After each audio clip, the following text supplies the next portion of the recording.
everyone. Welcome to Kandy's Conversations with me, Kandy Delore. Today, I'm going to be having a chat about how to heal and recover from dealing with a narcissist. And joining me for this conversation is narcissist abuse coach and counsellor, Zoe Parsons.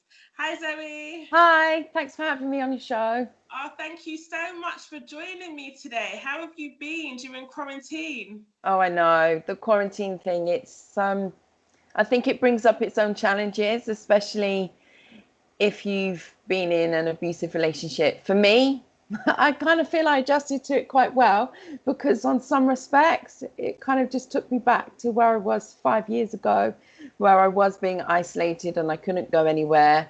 So that aspect of it, it kind of feels normal, but obviously it's not a healthy normal. And I think having to go out wearing the masks and stuff like that, it can be a little bit triggering, especially if you've experienced, where they've kind of strangled you or, would restrain you by putting the hand over your mouth or any of this type of stuff. So it's challenging, but I think it's just one of those things where you just have to take it each day at a time. Yes. and go with the flow, because some days your emotions you're okay, and then other days you're not okay, and just accept that on the days that you're not okay, just do a little bit more self-care and you'll be fine. Yes. So Zoe, can you tell us a bit about who you are and what it is that you do, please? Yeah, sure. So I'm a survivor of domestic abuse myself. I was in an abusive relationship for 6 years. At the time when I married him, I had no idea about narcissism, narcissists. I'd never even heard of the words. And my idea of what domestic abuse was, my mum always said to me, oh, if a man ever gives you a black eye, then you must leave. So I was like, well, yeah, of course. But it's much more, domestic abuse is much more insidious. And often, I know with my relationship, the abuse, it was all the emotional abuse, the gaslighting, the manipulation, and the physical stuff didn't really start until after my daughter was born. And then it just escalated and escalated. And what I found is, and he would do things like he would pinch me or give me a Chinese burn. And then I would say to him, you really hurt me. And he would look me in the eyes and go, what are you talking about? I haven't done nothing. Where's the bruise? And then I would go to myself, oh, there is no bruise. Maybe he didn't do anything. And then I'd be like, no, my arm's hurting. He definitely did something. And this is like classic gaslighting. Yes. But obviously I didn't know that at the time. I just found the whole thing very confusing, and I started to doubt myself. I thought I was going crazy. I felt when I was at home, I was some crazy person who always seemed to lose my keys and couldn't seem to do anything right. And yet when I was at work, I was successful and multitasking and getting promotions. And I couldn't understand why I was two so very different people. But in the end, the abuse just escalated to the point. I remember there was an incident where I just said to him, I said, I can't do this anymore. I want a divorce. And I was in the bedroom. My daughter was on the bed, and he flew in from the kitchen, pinned me up against the wardrobe. My arms was behind my back, started strangling me, was hitting me in my face. And I looked over at my daughter. She was about 2.5 at the time. And I thought, he's going to kill me in front of her.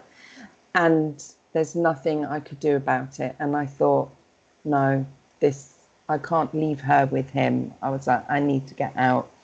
And it was from that point that I slowly made myself emotionally stronger, because I knew that leaving wasn't going to be easy. At that point, I didn't know that when you leave, it's the most dangerous time. I didn't know that it would escalate to be worse. But eventually I had him removed by the police, and for then 6 months, he then stalked and harassed me until he broke into my home. He attacked me.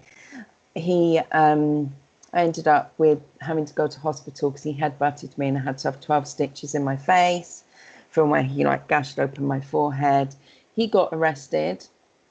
and he got charged with ABH. He got found guilty of that. And as part of the police investigation, when they came that evening, they ask you a series of questions. And by this point, I was like, you know what? I'm just going to be honest. I was done hiding.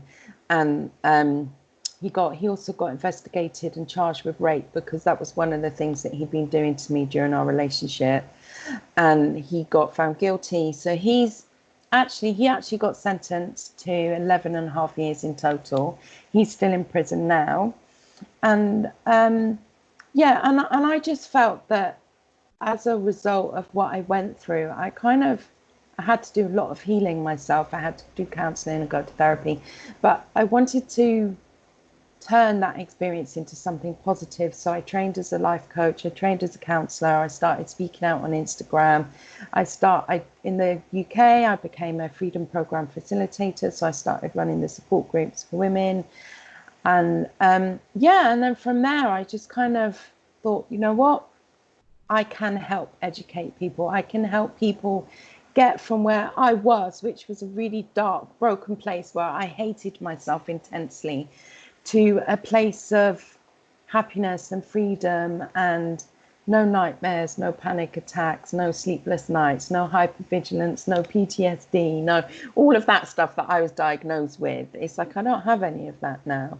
And it's like you can get to a place where you can be happy and have a healthy relationship. You know, I mean, that moment, that time that you had with that person, that doesn't have to be your life, and it doesn't have to define you, you know. So I set up my coaching practice, which is self-love after abuse. And I mean, you contacted me through Instagram because obviously I'm always posting stuff on Instagram, just trying to educate, because one of the things that I found is if I'd have known what I knew now, I would never have got into that situation, that relationship. And knowledge really is power, especially when it comes to these narcissistic individuals, because they are, I mean, we all know the phrase wolf in sheep's clothing, and that's exactly what they are. They're in amongst us, coming across as innocent, as victims, as people that we essentially want to spend our life with, when really we don't. Yes. You are an absolutely amazing, strong woman. It must have been so difficult to not just walk away, but to also report your experiences to the police. You know, it's easy to hear about someone's story, but when they're actually in it and going through it, the fear, you know, the doubts they feel, the shame they feel because of what they're being put through, I understand that it's a really difficult situation. And you've come so far that you're now able to share your experience. You're now able to help other people. And I really admire that, and I respect that. And I just think it's such a beautiful thing what you've managed to turn such an ugly situation into. And I do hope that, you know, everything that you've been through was just to get you to where you are now, you know, so that you're able to help others, which I know that you are definitely doing. And your Instagram page, I must say to all the viewers and listeners, please do go and check out Zoe Parsons' Instagram page. I'm sure that you can relate to, you know, if you know a narcissist, if you have a narcissistic person in your life, you will be able to relate to each and every single one of her posts. I know that there are some people who have been fortunate enough to not have any interactions with narcissists, or they might not be aware fully of what a narcissist behavior entails. And, you know, these types of cruel and sadistic people are quite good at hiding stuff, especially if they're covert. So, Zoe, how does one spot a narcissist? Yeah, I mean, spotting a narcissist, you might think, is going to be really tricky, because they will be wearing a mask. They will be presenting themselves to you as the perfect person, but there will always be red flags. And one of the key things with a narcissist is, if you're starting out in a relationship with one, they will rush you. They will try to get you from point A to point B to point C super quickly. And if you find that you're with someone, maybe you've met someone on Tinder, or or you've just met them in the bar, and by week one of texting, they're suddenly saying they love you, or they're talking to you about having a future with you where they're going to have kids and you're going to live in this type of house, however it is, that is a massive red flag. Because we all want that type of relationship, which is kind of why we fall for this charm, this tactic, because it's feeding into our inner dreams, our inner hopes, right?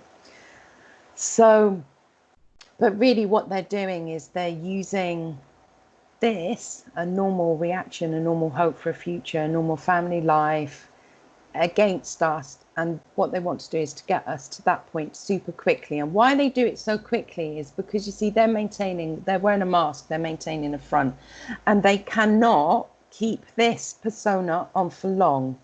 Yeah. So you see, when you're starting out in a relationship with a narcissist, the beginning of the relationship, they're going to essentially use three main tactics, which is love bombing, grooming, and mirroring.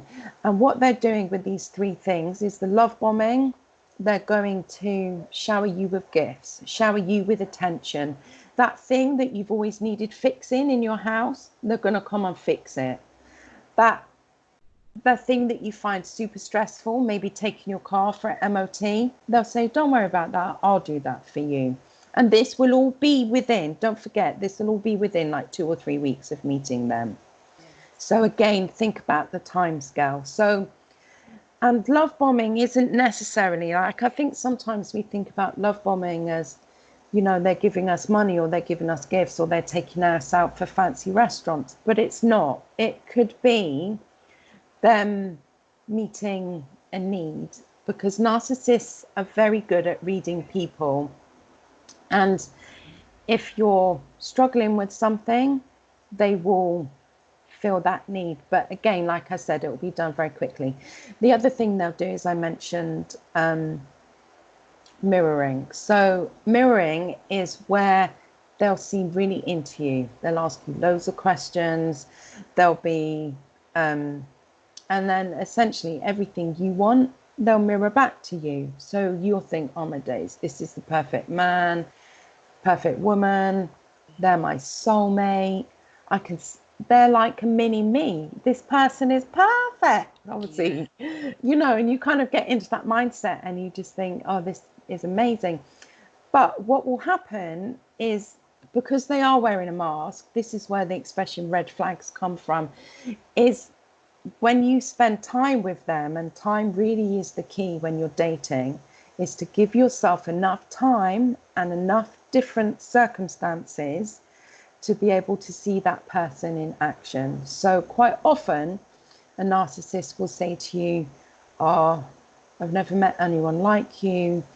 Let's only spend quality time together.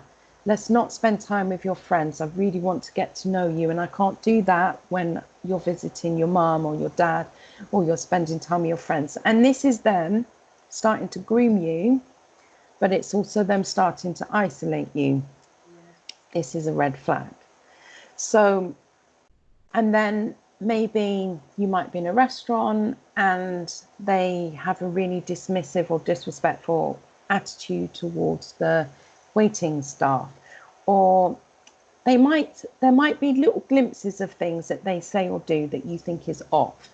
But what happens is we tend to make excuses for this type of off behavior, and we say to ourselves, that's a bit strange, but they're stressed, they've just come from work, their cat has just died, they had just had an argument with their mum, whatever it is, we tend to make excuses. And ultimately for us, we need to be aware and say, no, I'm not going to make excuses for this behavior. And this is one of the areas where I think a narcissist is likely to target you, especially if you have poor boundaries or soft boundaries and you tend to people please.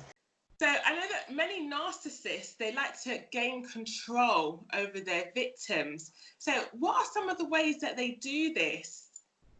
Yeah, so obviously with an abusive relationship, it's a different dynamic to a healthy relationship. A healthy relationship is all about love, respect, and equality. An abusive relationship, especially one with a narcissist, is all about power and control.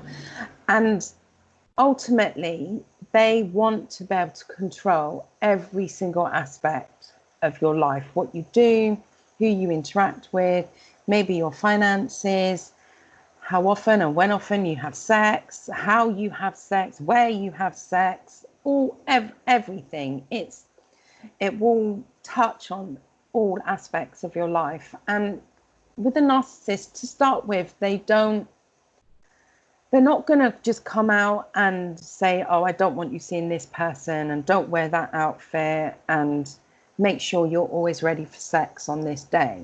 They're not going to be that blatant. It's going to be much more subtle, and it's going to be done in a way that makes you feel confused, makes you feel unloved, makes you feel that you're not good enough, makes you feel that there's something wrong with you, and makes you feel also afraid.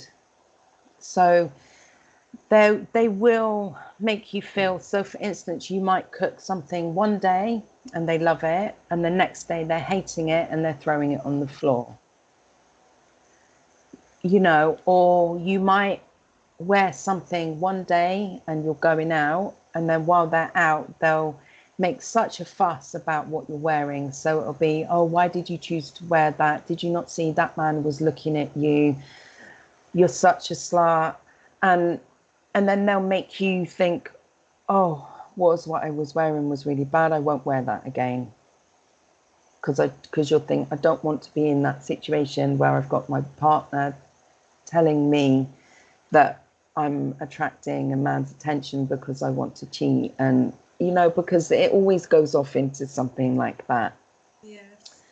So it's their tactics that they use, they're very insidious to start with. And it will be things like, oh, you're on Facebook, what are you posting? So you might show them. And then the next minute will be like, oh, if you trust me, you'll let me have your password and you'll let me have access. If you don't have anything to hide, I should be able to see everything. I should be able to see your email, your text, your WhatsApp, your social media.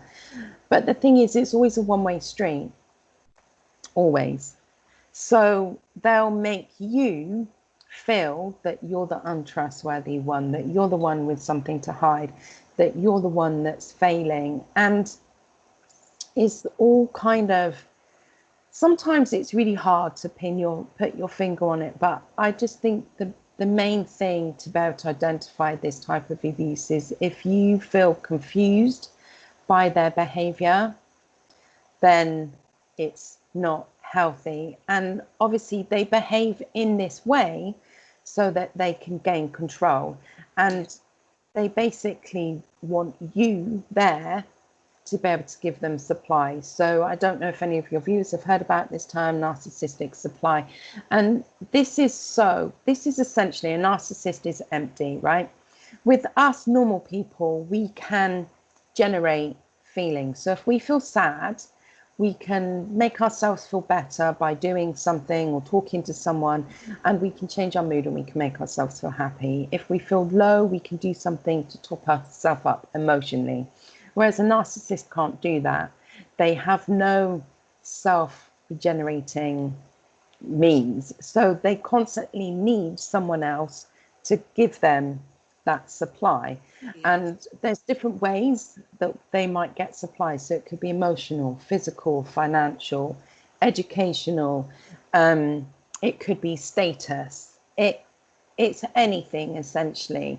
And they want you in a position where you are giving that to them freely. Yes, yes. And obviously, one way they make you give that to them freely without limits is by controlling you, because when they control you, you're giving it to them and not to anyone else. Yes. And it's that whole kind of selfish, you're mine, you know, it's a very possessive thing.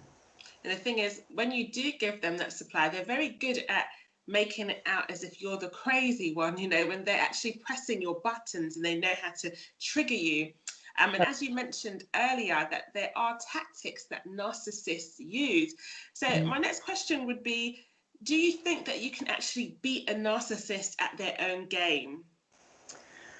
To be honest, I wouldn't advise that, because I just think it's a waste of energy. And ultimately, when you've been in a relationship with a narcissist, because they've taken everything from you, they've left you drained, they've left you emotionally, physically, mentally depleted, the last thing you want to be doing is thinking about them, thinking about revenge, thinking about getting your own back. The thing is, we all do it, but it's not a healthy place to be at. It's kind of, when we come out of an abusive relationship, we go through a grief cycle. And one of the areas of this grief cycle is we will feel anger, and we will want revenge, and we will want to beat them. But it's only part of the stages of grief, and it's important to get the help to be able to move forward from that stage. But quite often what happens is we get stuck in this area and we don't move forward, because obviously when we feel angry, we feel energized, it can be very motivating, it can help us get stuff done because we're enraged, right? So it can push you forward, but like I said, it's not healthy, because the thing is, when we've been in a relationship with a narcissist, they make the whole relationship about them. They make us responsible for their feelings. They make us responsible for everything in the relationship. The relationship isn't equal. So we've been conditioned to always think about them, think about what they want, cater to them. And obviously, when we come out of that relationship, we still have that same mindset. This is essentially kind of where trauma bond comes in. And we still have that same behavior and that same conditioning. And to be able to heal, we have to switch that thinking and stop thinking about them and make it so we're thinking about ourselves. And you can't do that, think about yourselves fully, if you're still stuck in this wanting revenge. So that mindset, if you are feeling that way and you feel that you are stuck, obviously reach out to me and we can have a chat. But you want to be able to move past it, like I said, and switch the focus. Yes. I think staying with a narcissist, whether it's through a relationship or a family member even, it can literally make you go crazy. Well, you might appear crazy to others, but you're just angry. As you said inside, you're very angry and you're letting out your feelings. And sometimes you have flashbacks of the way that they've mistreated you. And, you know, you do feel like you want your revenge, and nobody understands it when you try to take it into your own hands. It appears to outsiders that you're mentally unstable. Or, you know, I've seen people who are victims of narcissism and their families class them as having bipolar or, you know, something like that. And they just can't understand this person is angry. They've been through a lot. And, you know, there are narcissists who can make you lose your job. They'll ruin your reputation, alienate you, you know, make other family members and even their friends think that you are an issue. There is something wrong with you. So how do you protect yourself against destructive narcissists? Again, the best thing you can do is to not engage. So you see, the problem is with a narcissist is because they want supply. So, and they want to control you. So when you leave that relationship or you're on the verge of kind of breaking up, when they lose control of you, what they're going to do is they're going to try and control everything and everyone around you. They're going to try and make people view you in a different way. And ultimately, you can't argue with them. You can't, it's, if they post something, it's no point posting and ranting about it, or taking a screenshot of it and posting it on your page saying, look at what this person's done or said. Because one, what you're doing is you're giving them supply, because anger is an emotion. It gives them supply. They like it. They like to see you riled. They feed off that energy that you get, that you're giving out. So one, don't give it out, because you're making a narcissist happy. So don't play their game. You have to remember that a narcissist, everything is strategy. It's like you've gone into that relationship with love, hopes, wanting a family, whatever it is, but they've gone into the relationship with strategy and tactics. Yes. And they have a game plan. They know what they're doing. Yes. They, like you said, they know what buttons to press to make you seem like you're the crazy one. And the best thing you can do is not engage. Don't argue with that. You want to do what's called grey rock. So if you have to interact with them, use the grey rock technique. And just remember, there's always a thing that I do with my clients, is you have to remember that part of a narcissist poking you is they want a response from you. And the 3 areas or the 4 areas they're going to try and get a response is, if you think about the word jade, which is automatically you're going to justify, you're going to argue, you're going to defend, and you're going to explain. And this is the pattern that we get into while we're in the relationship. We will always do one of those 4 things, or we'll do all 4 of those 4 things. I mean, I've been there, we've all done it, right? And when they're doing their smear campaign and they're saying all of this stuff, basically they want you to respond in that same way. So you have to say to yourself, I'm not going to jade. I'm not going to do that. And really remember that, and think, no, I'm not going to justify. I'm not going to argue. I'm not going to defend. And I'm definitely not going to explain. My true friends, my true relatives who know me, they will know the truth and they will stick by me.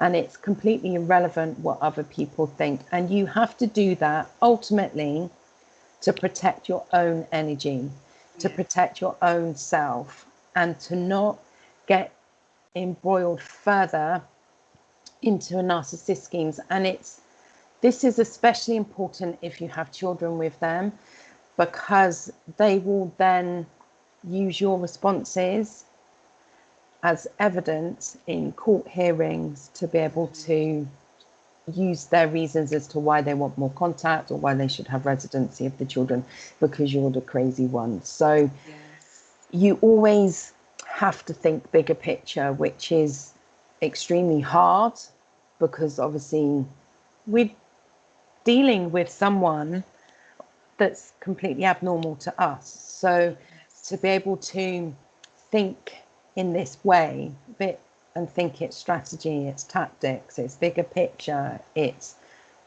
using grey rock, it's not jading, it's being emotionless, really, because you don't want to give them supply.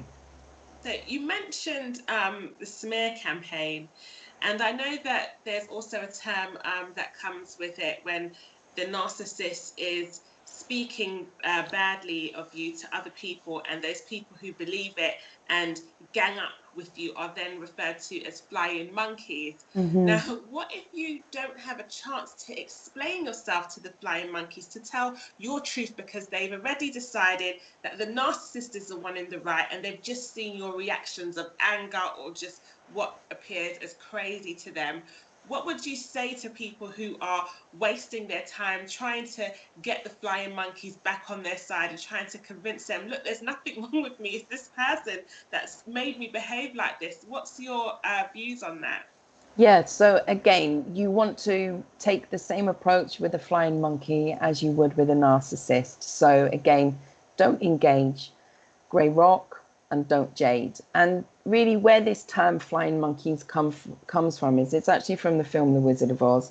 So I don't know if you've seen the film, but in the film there's a wicked witch, and she's trying to obviously stop Dorothy from getting to where Dorothy's going. Dorothy's got her supporters, which we know is to be the lion, the scarecrow, and the tin man, right? But the witch has her helpers, and these are called monkeys. They fly, and they fly to do the witch's bidding. And the witch's bidding is to stop Dorothy and her supporters from getting to where they need to go. So if you... Makes sense. Yeah, so that's where this term comes from. And I think it's helpful to understand that, because it gives you like a visual in your mind that actually these people, they are extensions of the narcissist. They're either narcissistic themselves, and they enjoy the power play and the games, or they've been manipulated and they are blinded. And if you think about at the beginning of your relationship with a narcissist, you was also blinded, and it probably took you many months, many years to realize and see his true colors.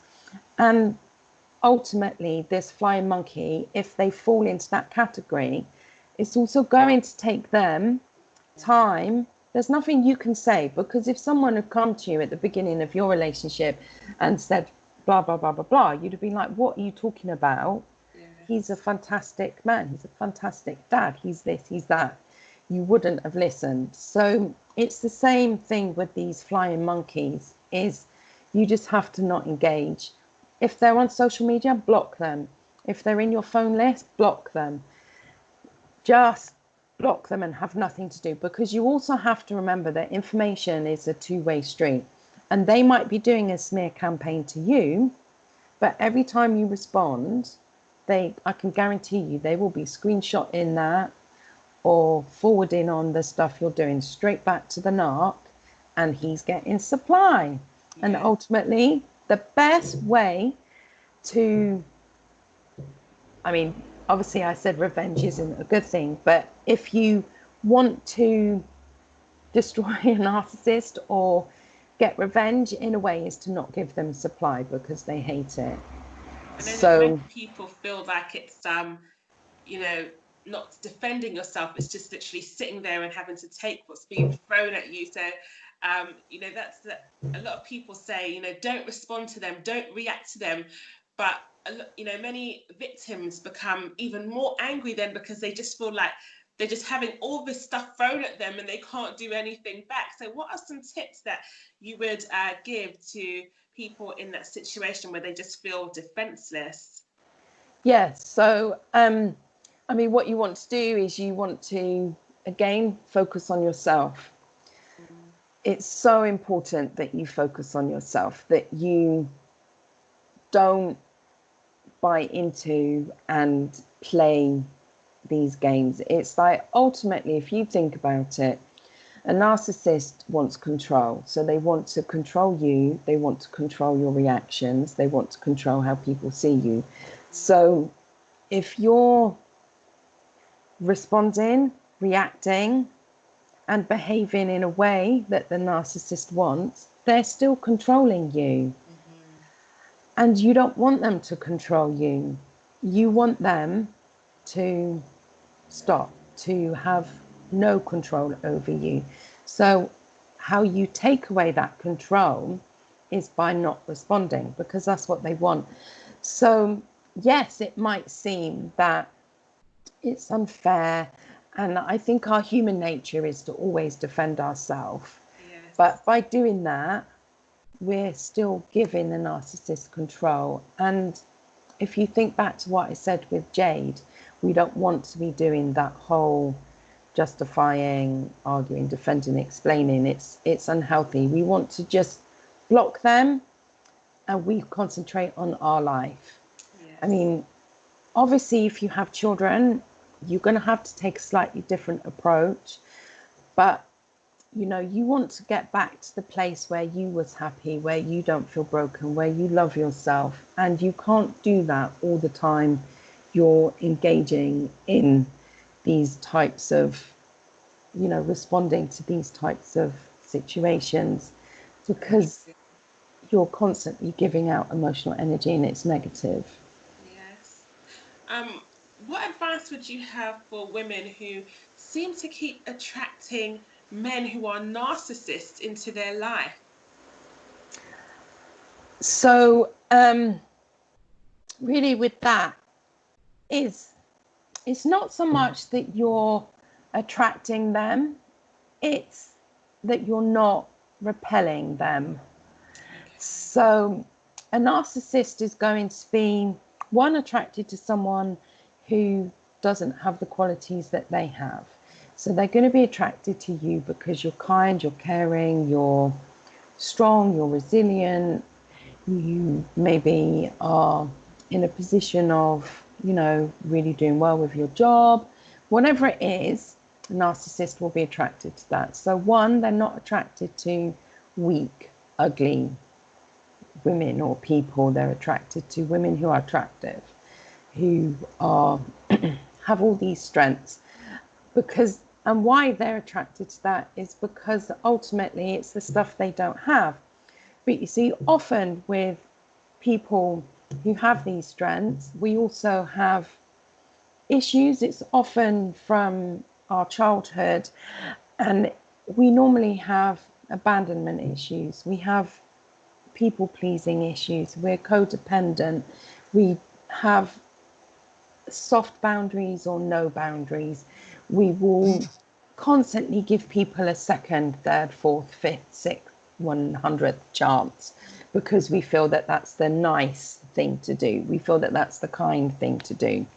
But really what we're doing is by doing that, we're not being kind to ourselves.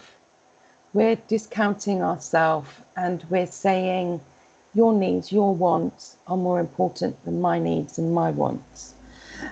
And I think, you know, if we have low self-esteem, low self-confidence, low self-worth, we want to please the person we're with because we don't want them to leave us, or whatever it is, you know, that internal thing that we have that makes us accept certain behavior. So it's really looking at, you know, your childhood, your patterns, what you grew up with, your subconscious learnings, essentially, and then looking and going, I'm going to change that. I'm going to be better at boundaries.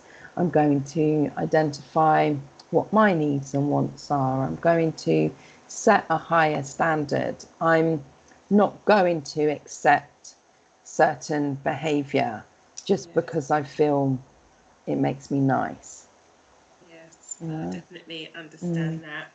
So what are some of the ways that people can recover and heal and move on from you know, absolutely awful relationship with the narcissist?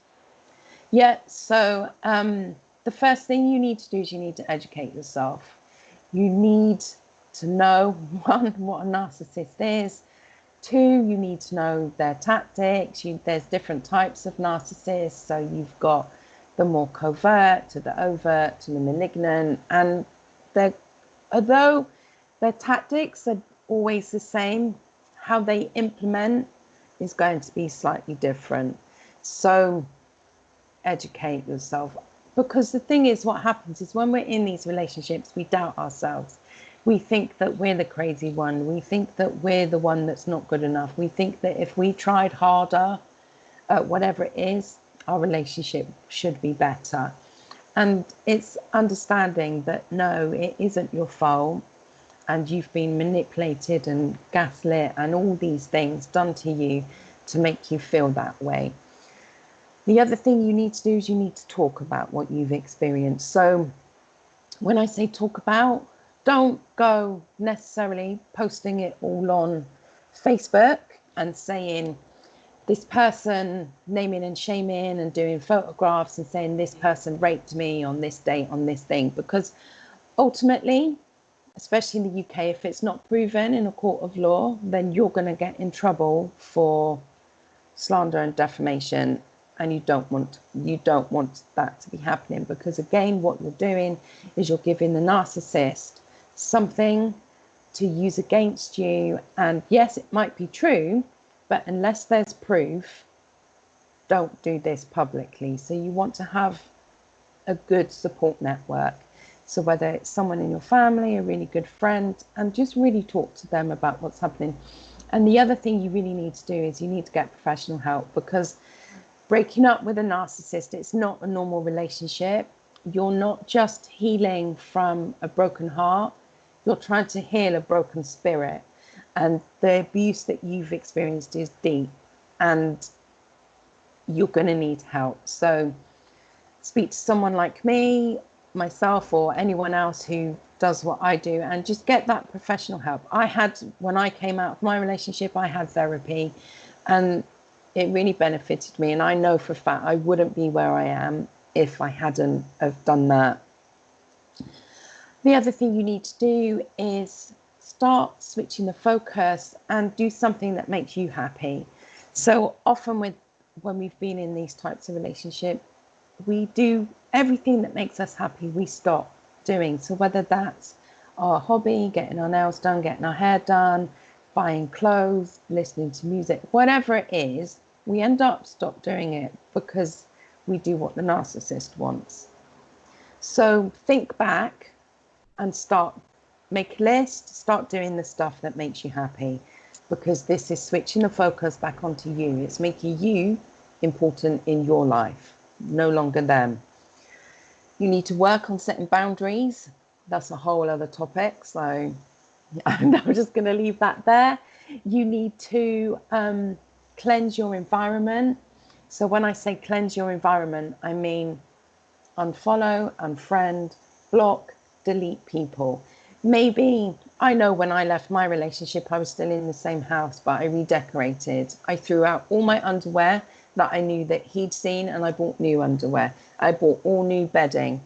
I got rid of all his stuff. There was nothing. So that there was nothing that smelt of him, that looked like him. I cleansed my environment until eventually I moved. So again, that's like a further cleansing. So think about that. And then I think the most important thing that you need to do throughout all of those steps that I've mentioned is to make sure that you show yourself love and compassion and speak to yourself like you would a best friend, because it's going to take time. It's going to be hard. You're going to have good days. You're going to have bad days. It's going to be messy. You're going to think you've made progress, and then you're not. And you just need to constantly be kind. Don't put pressure on yourself. Forgive yourself for ending up being tricked into the relationship, and just show yourself love, because you deserve it. Most definitely. I agree with you fully. And I'd like to thank you so much for all the information that you've provided today. You're welcome. It's definitely something that I'm sure many of my followers, especially on my Kandy Cares platform, will be extremely pleased to listen to, and I'm sure they'll be able to relate to it. And you've provided some amazing tips and advice. So thank you so much. How can people follow you on social media, Zoe? Yeah, so as I said earlier, my practice name is Self-Love After Abuse. So you can find me on Instagram, Facebook, Twitter under Self-Love After Abuse, or just search for me under Zoe Parsons. And or you can go to my website. I do. Oh, you can go to my website, which is www.selfloveafterabuse.com. And yes, and as you said, I do one-to-one coaching. So some of the stuff I've spoken about today, obviously, it would get tailored specifically for my clients, and we'll look back into their childhood, we'll look forward, we'll look at the relationship, we'll break everything down, so that I always say that the most important thing that I'm able to provide is I will educate you, I'll empower you, and I'll validate you to be able to move forward and not feel this guilt and shame, because it's not your fault. You don't have to live with that. Oh, thank you, Zoe. I just want you to remember that you are an absolutely amazing, beautiful, inspirational and motivational woman. I thank you so much for sharing your story with me on this platform, and for all your work that you do supporting other people who are victims of narcissistic abuse. And you're absolutely brilliant. So Thank please you. remember that. Thanks for having me. No, thank you so much for speaking with me today. I really, really appreciate you. Oh, Thank that's all you. right. Thank you. Okay, take care. Thanks. Bye. Bye.